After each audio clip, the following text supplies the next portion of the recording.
Olá, pessoal! Que bom poder curtir esse clima de verão, estando de volta com o nosso programa Sim para a Literatura. Deixe o sol brilhar na sua vida, se acomode na poltrona e curta junto comigo.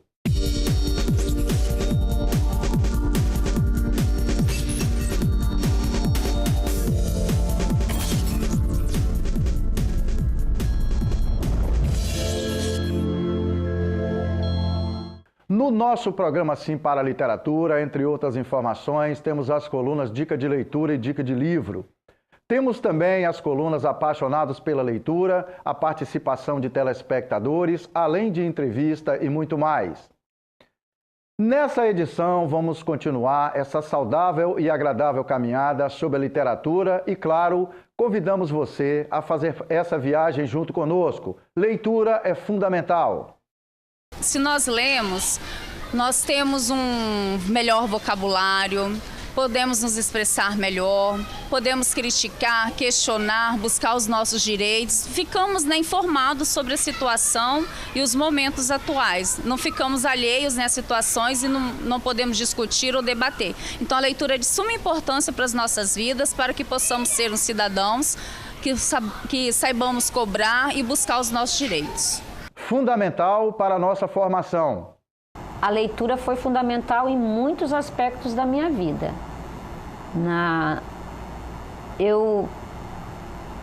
Para me fazer uma pessoa mais comunicativa, uma pessoa que tem condição de escrever um bom texto, sem ter tido uma formação específica em língua portuguesa. Então, para a minha vivência profissional, a leitura é tudo. E para a entrevista desta edição, recebemos no estúdio da TV Sim em Linhares o poeta e escritor Fernando Rocha. Fernando tem uma trajetória importante como ativista de projetos vinculados ao estímulo ao hábito da leitura e a ações sociais. Ele é autor do livro de poesias Impressões Londrinas. Nesta entrevista, conversamos sobre um monte de coisas e sobre papo de leitura. Você que é pai, você que é mãe, permita que seu filho descubra a literatura, sem preconceitos disso, seja de ordem institucional, religiosa. Permita que seu filho tenha acesso ao mundo da leitura, porque ele, quando ficar adulto, vai fazer escolhas. Nós damos nossos instrumentos aos nossos filhos, os caminhos eles escolhem. E no passo a passo das histórias contadas nos livros, vamos juntos na magia da literatura. Eu acho a força da literatura muito grande, assim, me pegou junto com a música, com o rock desde garoto, e eu acho que é muito importante. Eu acho que o conhecimento verdadeiro que a gente tem de si mesmo e das coisas está muito na literatura. Eu acho muito importante ler, é tão importante quanto ouvir música, e recomendo a todo mundo que fique ligado, que é uma coisa que às vezes as pessoas deixam de fazer, tem preguiça, mas é um mundo maravilhoso. A magia do livro se abre ali e ele te pega. É com as palavras de Tony Bellotto, guitarrista da banda Titãs, que finalizamos a primeira parte desta edição do nosso programa Sim para a Literatura. Daqui a pouco a gente volta.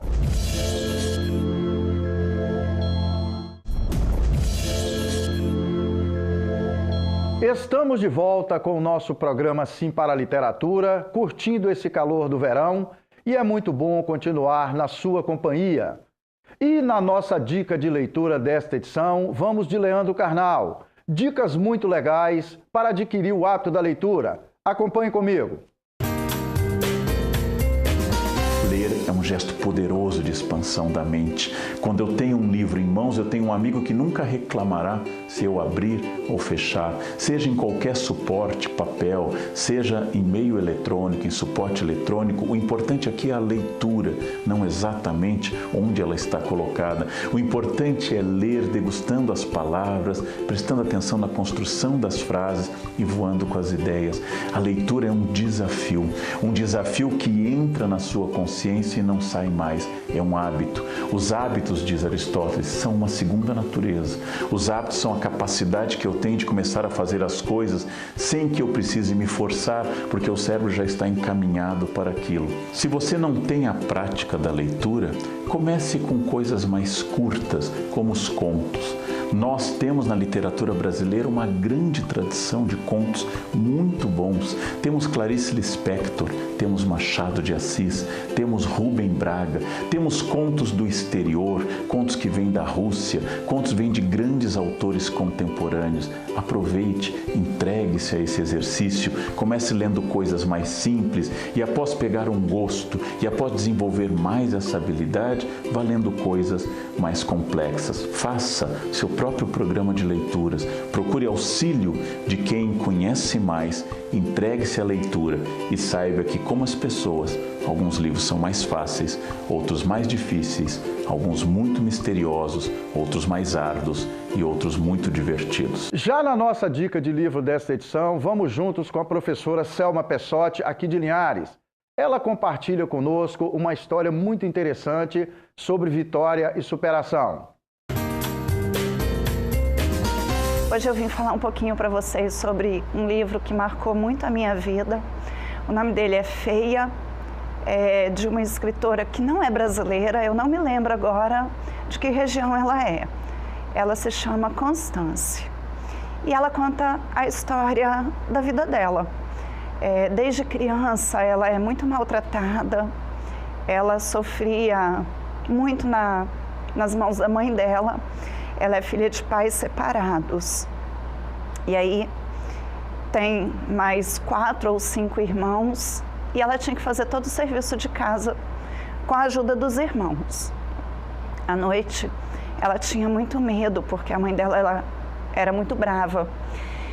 Então ela acabava fazendo xixi na cama todas as noites e a mãe dela de manhã levantava e acabava batendo nela. Todos os dias era a mesma situação. Ela fazia xixi na cama à noite e apanhava de dia. Teve uma vez que a mãe dela machucou tanto ela que deram nódulos. E aí ela foi ao médico sozinha e o médico achou muito estranho. Isso ela já tinha mais ou menos uns 13 anos. Ela não contou o que tinha acontecido. Aí ela fez a cirurgia, tirou os nódulos e pediu a uma professora para deixar ela morar na casa junto com a professora. Desde o dia que ela pisou na casa da professora, nunca mais ela fez xixi na cama. Só que essa professora teve que ir embora. E aí ela não quis mais voltar para a casa dela, então ela arrumou um lugarzinho para ficar. E aí, para se alimentar, para poder pagar os custos dela, ela tentava assim de tudo. Limpar a casa de fazer esses serviços assim. Ela não tinha serviço fixo, mas todo dia ela tinha alguma coisa para fazer, as pessoas acabavam ajudando.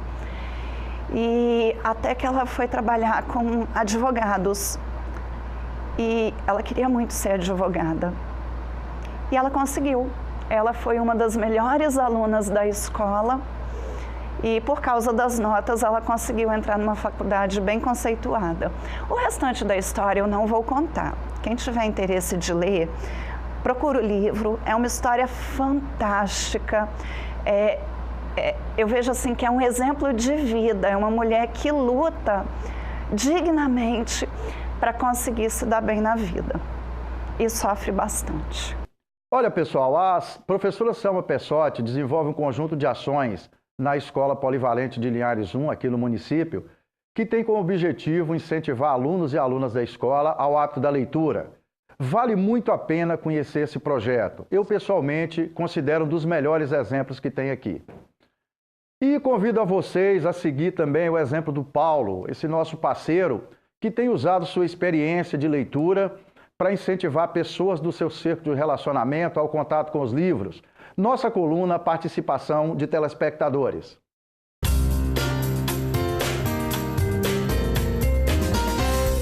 Até para incentivar os meus filhos a ser exemplo para eles, para tomarem gosto pela leitura, eu tenho lido bastante. Às vezes pego até 2 livros para ler durante os 10 dias, né, que é o limite da biblioteca, até mesmo para incentivar os meus filhos, sobrinhos e quem mais está à minha volta. Eu sempre digo que a gente, culturalmente, a gente cresce, a gente se torna uma pessoa com mais conteúdo, mais bem informada. Então eu incentivo e oriento, frequentem a biblioteca pública municipal, que lá vocês vão achar aquele livro que você se identifica e tomar o gosto pela leitura. Boa leitura. E dando destaque para o hábito da leitura, acompanhe comigo a nossa coluna Apaixonados pela Leitura. Todo mundo sabe que ler é importante, não é verdade? Além de ajudar no ensino, um bom livro transporta a gente para lugares que nem conhecemos através da imaginação. Também ajuda a formar o nosso senso crítico quando conhecemos diferentes pontos de vista e pensamos a respeito. Mas e você? Tá com a leitura em dia? Ano passado eu li em média de 4 livros, porque eu não tive muito tempo, mas esse ano eu pretendo ler mais. Eu gosto muito de ler. Ano passado foi muito pouco, mas esse ano eu acredito que eu tenha me esforçado mais. Eu li mais ou menos uns 9 a 10 livros. Eu tenho o hábito de ler, mas infelizmente o tempo é que rouba muito esse hábito, né? Mas na medida do possível a gente vai lendo. Eu acho que nos últimos anos, vamos dizer assim, é em torno dos 4 a 5 livros, mais ou menos. Eu li 2 livros. Por conta do meu trabalho, ele cobra muito meu tempo. Então eu não tenho tempo para ler. Mas eu gostaria de ter lido mais, porque quanto mais você lê, mais conhecimento você ganha. Lembrando sempre que o tempo é a gente que faz. No fim, o que a gente tem hoje não é que a gente tem menos tempo para ler. A questão é que a gente foi colocando outras prioridades e outras coisas dentro do que seria a nossa existência. E as coisas importantes e fundamentais, como é a leitura, como um instrumento de abertura para o mundo, um instrumento de abertura para o outro, um instrumento de abertura para si mesmo, foi perdendo espaço e foi perdendo tempo dentro dessa perspectiva. E para esse passeio que fazemos pelas trilhas da literatura, é fundamental o brilhantismo do escritor.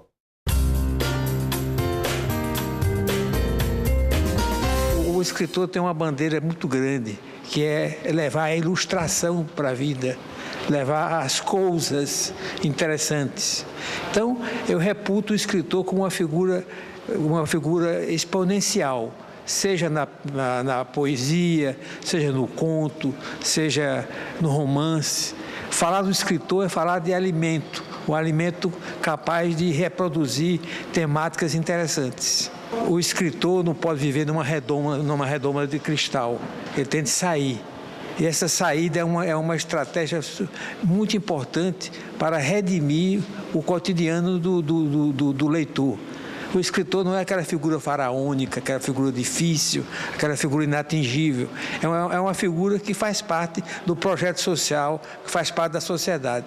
Se envolver com o escritor, se envolver com literatura, com cinema, com artes.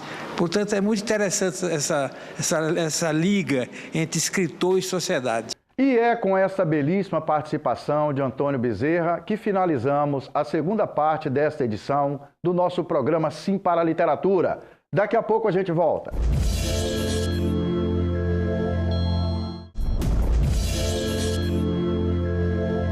Estamos de volta com o nosso programa Sim para a Literatura e é muito bom continuar na sua companhia. E vamos juntos assistir a entrevista com o escritor Fernando Rocha.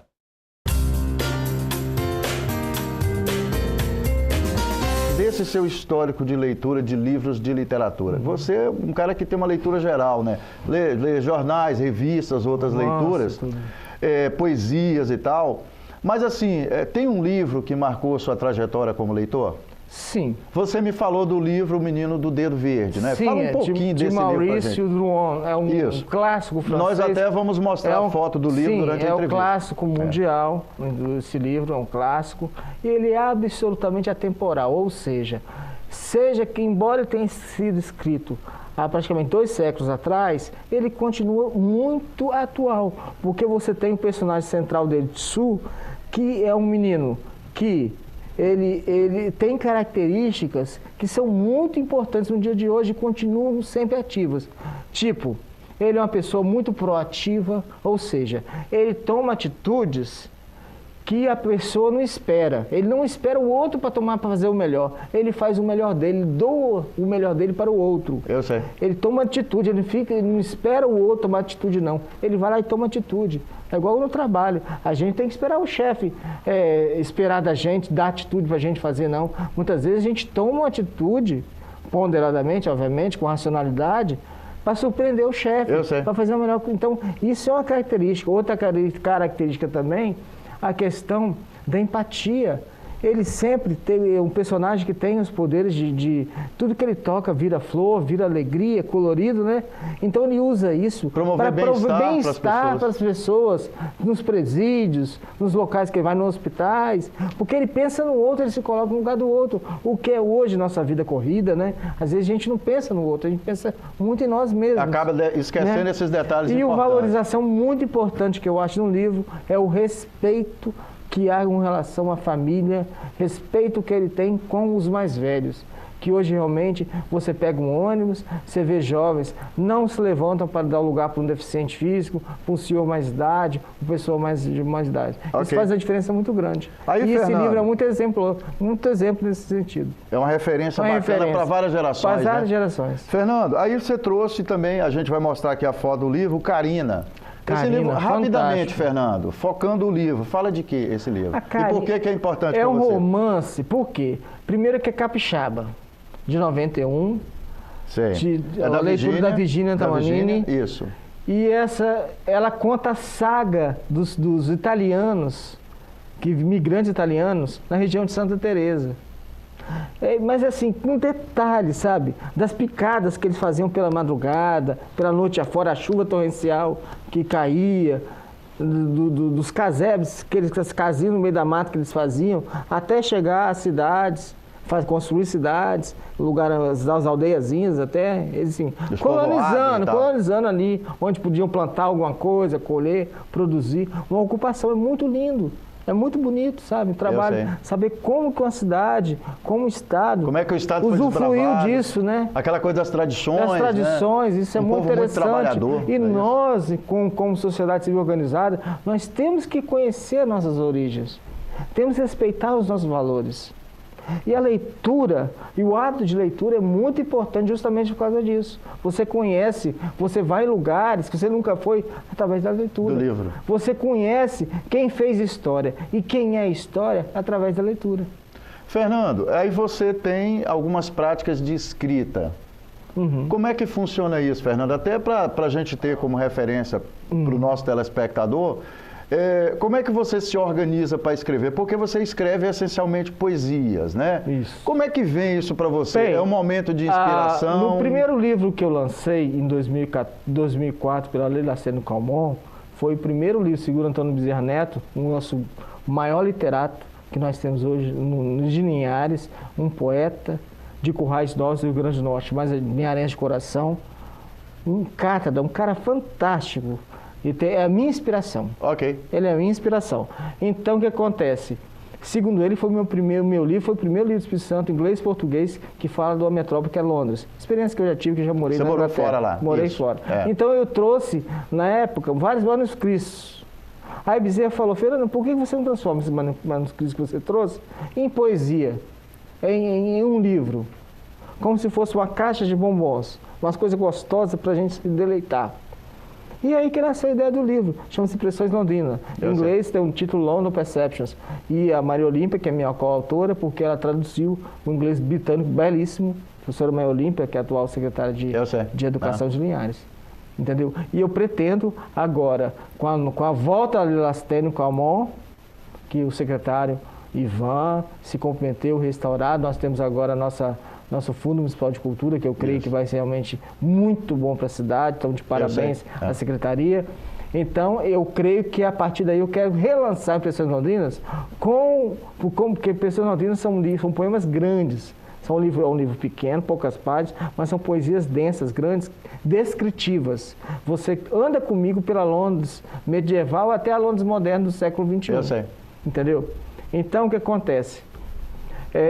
Eu vou relançar ele com mais um poema longo, que eu falo sobre a Trafalgar Square de Londres, que é uma praça que tem lá em Londres. É um poema longo, de mais ou menos umas 5, 6 páginas, inédito. Eu vou relançar o Impressões Londrinas com esse poema novo. E hoje em dia, Fernando, o que você tem escrito de novo? Como é que é seu hábito de escrita? Você fica até de madrugada escrevendo. Em rápidas palavras, como é que tem sido? Você tem um planejamento, por exemplo, Olha, eu escrevo nas noites de segunda, quarta e sexta, eu escrevo nas noites de terça e quinta. Só uma referência rápida para nosso telespectador, por gentileza. Olha, eu sou assim, eu sou muito madrugador. A minha mãe sempre chama atenção. Meu filho vai dormir, mas eu tenho inspiração de madrugada para escrever. Eu me sinto melhor. Aí você escreve todas as madrugadas, Fernando? Quase todas. Quase todas as madrugadas. Todas. Como é que vem, também em rápidas palavras, como é que vem essa inspiração? Já é uma coisa que você passa o dia ali? Eu não acredito muito na questão da inspiração, não. Eu acho muito transpiração. Eu sei. Porque eu acho o seguinte, existe um filósofo, que agora eu esqueci o nome dele, que ele é um, assim, contemporâneo nosso, eu falo filósofo, mas na verdade é um estudioso. É um pensador. É um pensador jovem. E ele fala uma coisa muito interessante, Pereira, que ele fala o seguinte, que na época ele era criança, mas na criança, uns 30 anos atrás, que ele não é tão velho assim, ele gostaria de ter lido mais e muito, porque segundo ele, repertório é tudo. Então, para nós escrevermos qualquer coisa na nossa vida, seja poesia, seja um conto, seja uma crônica, um romance, nós temos que ter repertório. Porque o conteúdo não vai sair nada, não vai cair nada, mágicas. É um histórico cultural, de leitura, seu repertório cultural. Como que eu vou falar da Londres medieval se eu não tenho vivência, eu não conheço? Fernando, aí voltando para a gente não perder o foco. Como é que funciona com você? Você escreve de madrugada, que é mais confortável para você. Isso. Essa ideia você vai desenvolvendo ao longo do dia ou acontece lá? Você senta, começa a escrever, Olha, presta atenção. Mesmo tendo um histórico de leitura? Eu sou assim, eu sou um cara muito assim. Agora com a facilidade do celular, ou do notebook, coisa parecida, eu vou no cinema, eu vejo alguma coisa que me interessou, alguma palavra, alguma expressão que o autor, que eu vejo que dá poesia, ou que daquilo ali eu posso desenvolver um poema, de uma frase, eu anoto tudo, vou anotando. Naquele momento ali? Naquele momento, com as minhas palavras, eu anoto aquilo que falou meu coração, de repente até aquilo ali, eu já nasce poema ali mesmo, eu faço poema. Legal. Que agora eu estou na fase não dos poemas grandes, porque eu creio que os grandes poemas, Drummond já escreveu e todos os outros grandes poetas a nível mundial já escreveram.